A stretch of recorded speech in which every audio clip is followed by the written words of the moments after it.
Punca kenapa tiub fallopian kita bengkak. Nak tahu punca? Jom kita belajar. Aku ajar korang, okey? Untuk ibu-ibu yang nak mengandung, selalunya doktor akan perasan kalau tiub kita bengkak, tiub fallopian ni bengkak, biasanya pada pasangan-pasangan yang TTC, pasangan yang sedang berikhtiar, isteri yang sedang berikhtiar.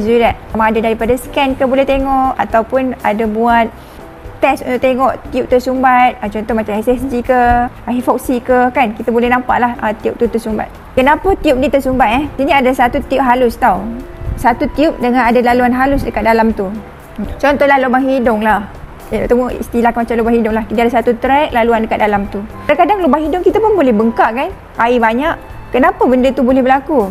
Benda tu berlaku, asalnya dia tak adalah membengkak. Dia boleh berlaku disebabkan kalau laluan ini dia ada jangkitan ataupun dia ada keradangan.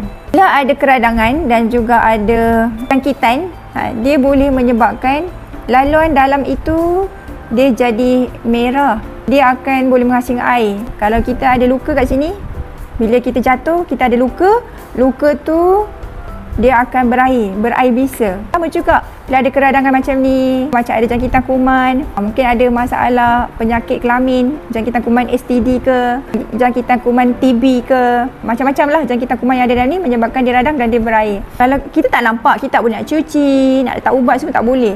So, bila dia jadi macam tu, dia akan menyebabkan benda tu dia lama-lama dia disempit. Sama juga kalau kita luka kat sini, kita biarkan, kita tak cuci kan, dia akan jadi mengecut dalam ni tanpa kita sedar. Jangkitan tu mungkin dia akan menyempitkan laluan dekat dalam ni. Bila dia sempit laluan tu, tapi air bisa tu tak ada, air tu sentiasa ada dalam tu, dia menyebabkan dalam satu lorong yang sempit tu, lepas tu air tu ada, dia akan bengkak. Bila dia bengkak, pasal tu bila kita scan, oh nampaklah laluan awak ni bengkak. Ada yang bengkak, dia punya tiub ni 100% tersumbat. Ada yang bengkak, tiub dia tidak tersumbat, cuma bengkak, ada sempit sikit. Tu korang yang ada masalah bengkak, contoh kan, bolehlah tengok secara detail sama ada laluan tu elok ke tak. Kalau laluan tu elok, korang boleh pregnant. Sebab selalu doktor tunggu jumpa, ada juga yang, oh doktor, saya punya tiub dua-dua bengkak ni doktor. Dua-dua bengkak, tapi saya nak anak kedua. Ada seorang lah VIP Potili ni, dua-dua bengkak.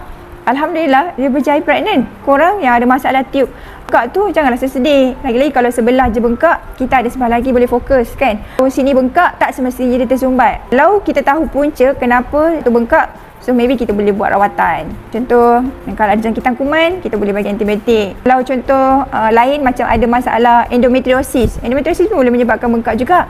Kan, kalau ada masalah endometriosis, kalau teruk sangat, nak kena perlu buat operation ke. So, wanita-wanita di luar sana yang ada bengkak tiub, jangan sedih, ikhtiarlah sehabis baik. Semoga korang pun mendapat cahaya mata yang korang impikan.